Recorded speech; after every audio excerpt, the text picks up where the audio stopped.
बाहर जब भी एक विस्फोट की आवाज गूंजती तभी आदमी उसी समय सीवर पाइप को एक बार पीटता, क्योंकि सिर्फ इसी तरह वह तेज आवाज को छुपा सकता था और ऊपर मौजूद जेल के गार्ड को सुनने से रोक सकता था। यह मोटी सीवर पाइप ही उसकी एकमात्र बचने की राह थी। कई बार कोशिश करने के बाद आखिरकार आदमी ने उसे तोड़ने में सफलता पाली। उसी पल भारी मात्रा में गंदा पानी बाहर आ गया, साथ ही एक अजीब सी बदबू भी फैल गई, लेकिन उसे इसकी कोई परवाह नहीं थी। वह तुरंत ही बेहद गंदी पाइप में घुस गया और आजादी की ओर बढ़ चला। भले ही अंदर चारों ओर गंदे पानी और मल की बदबू थी, फिर भी उसने दांत भींचकर हिम्मत नहीं हारी, क्योंकि इस जेल से भागने के लिए उसने लगभग 20 साल लगा दिए थे। सीवर से बाहर निकलने के बाद उसने एक पल भी बर्बाद किए बिना जंगल की ओर दौड़ लगा दी। जल्द ही सीन अगले दिन सुबह पर शिफ्ट हो गया। जब जेलर ने कैदियों की गिनती की तो पाया कि 245 नंबर कमरे का कैदी काफी देर तक बाहर नहीं आया। अगर मैं ऊपर आया तो मार मार कर तुम्हारी चमड़ी उधेड़ दूंगा। जब कमरे से कोई हलचल नहीं हुई तो गुस्से में जेलर सीधे ऊपर चढ़ा, पर दरवाजे पर पहुंचते ही हैरान रह गया, क्योंकि सेल में कोई था ही नहीं। दूसरी ओर जब जेल सुपरिटेंडेंट कपड़े बदल रहा था तभी उसने अलार्म की आवाज सुनी। उसे तुरंत गड़बड़ का एहसास हुआ और वह जल्दी से जेल की ओर भागा। इसके बाद उसने जेल के गार्ड्स को गालियां देना शुरू कर दिया, क्योंकि कल रात गिनती के समय तो वह यहीं था, अब अचानक कैसे गायब हो गया। तुरंत बाद उसने अपने गार्ड्स को बुलाकर उस आदमी के सबसे अच्छे दोस्त रेड को बुलाया, जो एक कैदी था। उसे लगा कि ये दोनों हमेशा साथ रहते थे, तो भागने से पहले उस आदमी ने जरूर रेड को कुछ बताया होगा।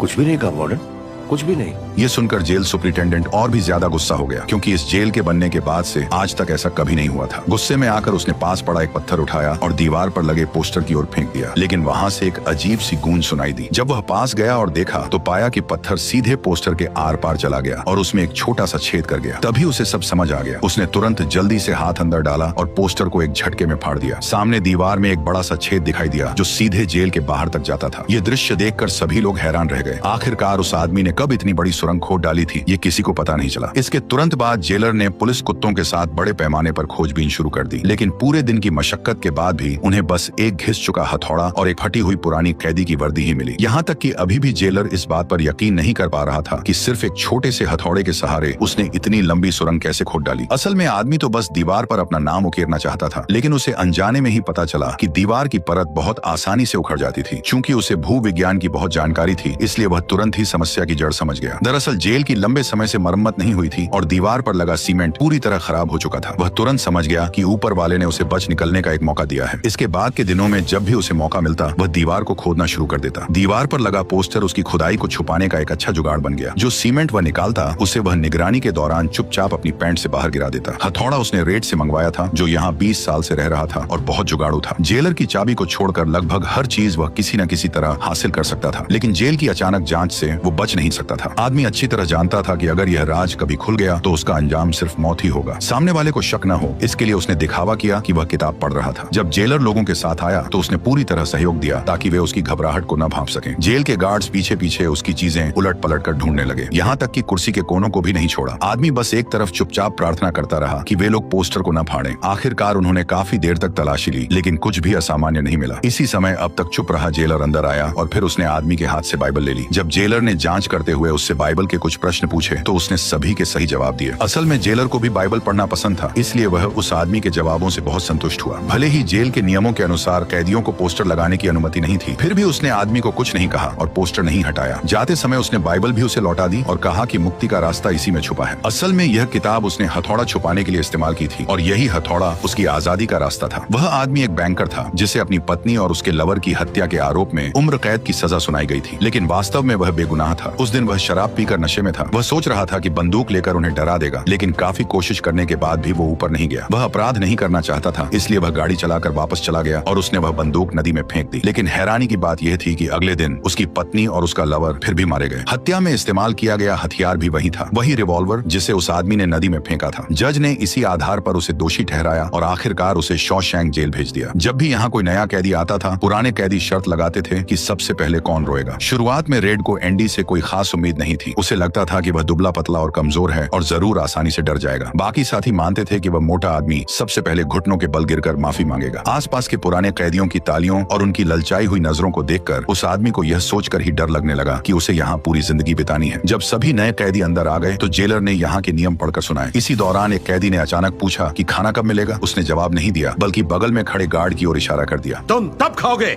जब हम कहेंगे। बात भेजे में घुसिया नहीं, हरामजादे।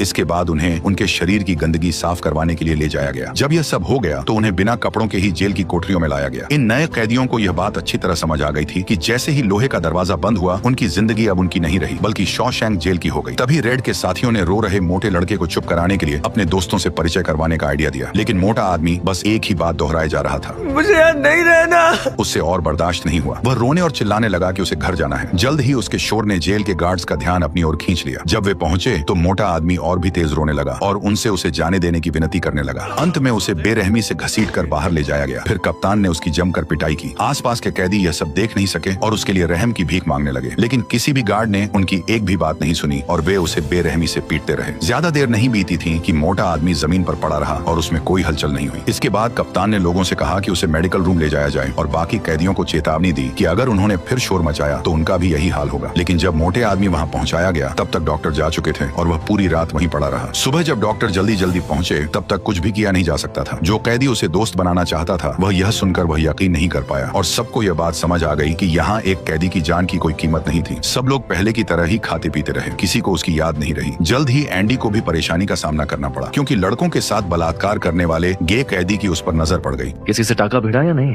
किसी ने अब तक तेरा गेम बजाया या नहीं? ये समझने के बाद उसने चुपचाप मुड़कर जाने का फैसला किया, लेकिन सामने वाला उसे छोड़ने के मूड में नहीं था। उस दिन आदमी हमेशा की तरह लॉन्ड्री में काम कर रहा था। तभी एक सहकर्मी ने उसे स्टोर रूम से ब्लीचिंग पाउडर लाने के लिए बुलाया। उसने बिना किसी हिचकिचाहट के हाँ कर दी, लेकिन जैसे ही वह सामान लेने के लिए झुका, वही गे आदमी अचानक बिना कोई आहट किए उसके पीछे आ खड़ा हुआ। उसके साथ दो और लोग भी थे जिन्हें शॉशैंक की 3 बहनें कहा जाता था। आदमी को तुरंत गड़बड़ का एहसास हुआ। उसने जल्दी से ब्लीचिंग पाउडर उठा लिया, लेकिन जैसे ही वो कुछ करने वाला था, उनमें से एक ने पीछे से आकर उसे कसकर पकड़ लिया। नतीजा साफ था, वह उन लोगों के सामने टिक नहीं पाया और अपनी बेल्ट खुलवाने के लिए मजबूर हो गया। यहीं से उसकी 2 साल लंबी अपमानजनक जिंदगी की शुरुआत हो गई। आने वाले दिनों में 3 बहनें अक्सर उसे ढूंढ लेती थी। इसी वजह से उसके शरीर पर हमेशा चोटों के निशान रहते थे। अगर ऐसा ही चलता रहा तो वह ज्यादा दिन तक यह सब सहन नहीं कर पाता। तीसरे साल के बाद हालात में एक नया मोड़ आया। जेल की छत की मरम्मत की जरूरत थी और इसके लिए उन्हें 10 कैदियों की जरूरत पड़ी। कैदी अच्छी तरह समझते थे कि खास काम का मतलब होता था ज्यादा पैसा, इसलिए हर कोई उन 10 में शामिल होना चाहता था, लेकिन जगह सीमित थी। पर रेड के लिए यह कोई मुश्किल की बात नहीं थी। उसने 10 पैकेट सिगरेट देकर जेलर को मना लिया और अपने सभी साथियों के नाम उस सूची में शामिल करवा दिए। उसने उन 10 लोगों में एंडी का नाम भी डलवा दिया। वह उसके हालात को अच्छी तरह समझता था, इसलिए वह इस बेचारे की मदद करना चाहता था। कम से कम मरम्मत के इस काम के दौरान 3 बहनें उसे परेशान नहीं कर पाईं। इसी दौरान उस आदमी को खुद को साबित करने का एक मौका मिल गया। टीम लीडर गार्ड से बातचीत करते हुए अनजाने में यह बता बैठा कि उसके भाई ने मरने के बाद एक बड़ी विरासत छोड़ी है, जिसमें से सिर्फ 4 लाख रुपए उसके हिस्से में आए हैं, लेकिन सरकार उसमें से लगभग आधा टैक्स वसूलने वाली है, जिससे वह बेहद परेशान है। बैंक कर्मचारी होने के नाते उस आदमी के दिमाग में तुरंत एक जबरदस्त आइडिया आया। वह सीधे कप्तान की ओर बढ़ गया। उसे आगे आते देखकर उसके साथियों की तो जैसे सांसें ही थम गईं। कैप्टन हैगली, अपनी बीवी पर भरोसा है? यह देखकर कप्तान को अचानक शर्मिंदगी महसूस हुई और उसने उसे यहीं से नीचे धक्का देने का मन बना लिया। लेकिन इससे पहले कि वह उसे नीचे फेंक पाता, उस आदमी ने तुरंत कहा कि वह उसे उसके 4 लाख रुपए बिना टैक्स दिए दिलवा सकता है और इसके लिए उसे 1 भी रुपया देने की जरूरत नहीं पड़ेगी। यह सुनते ही गार्ड अचानक रुक गया। उस आदमी ने बताया कि उसने पहले भी ऐसे कई लोगों की मदद की थी और वह उसकी भी मदद करना चाहता है, लेकिन उसकी शर्त बस इतनी थी कि वह सब कैदियों को 3-3 बोतल ठंडी बियर पिलाए। कैप्टन को पता था कि वह एक बैंक मैनेजर था और वो इस मामले में एक्सपर्ट था, इसलिए उसने बिना किसी हिचकिचाहट के उसकी बात मान ली। पर फिर भी बाकी लोगों में अभी भी डर था कि कहीं सामने वाला गुस्से में आकर उस आदमी को मार न डाले। आखिरकार सबने सच में बियर पी, जो उनके लिए सबसे बड़ी खुशी की बात थी। ये सब हिस्ट्री के सबसे सख्त जेलर द्वारा अपनी ही जेब से खरीदी गई बियर थी। उस पल धूप सब पर पड़ रही थी। वे अब कैदी नहीं बल्कि आम मजदूरों की तरह लग रहे थे, जो काम खत्म होने के बाद दोपहर की चाय का आनंद ले रहे हों। यही वह चीज थी जिसे वह आदमी देखना चाहता था। वह चाहता था कि सब लोग बाहर के लोगों की तरह सामान्य जीवन जी सकें, भले ही कुछ मिनटों के लिए ही क्यों न हो। जल्द ही छत की मरम्मत का काम अंतिम चरण में पहुंच गया और वे फिर जेल लौट आए। उस दिन लंबे समय से अकेली पड़ी 3 बहनें फिर उसके पास आ गईं। उनकी बेइज्जती का सामना करते हुए उस आदमी ने इस बार चुप रहने के बजाय गुस्से में हमला कर दिया, लेकिन नतीजा यह हुआ कि उसे और भी ज्यादा टॉर्चर झेलना पड़ा और कुछ ही देर में उन्होंने उसे काबू में कर लिया। अब मैं अपनी जिप खोलने वाला हूँ और उसमें से जो भी निकलेगा वो तुझे मुंह में लेना पड़ेगा।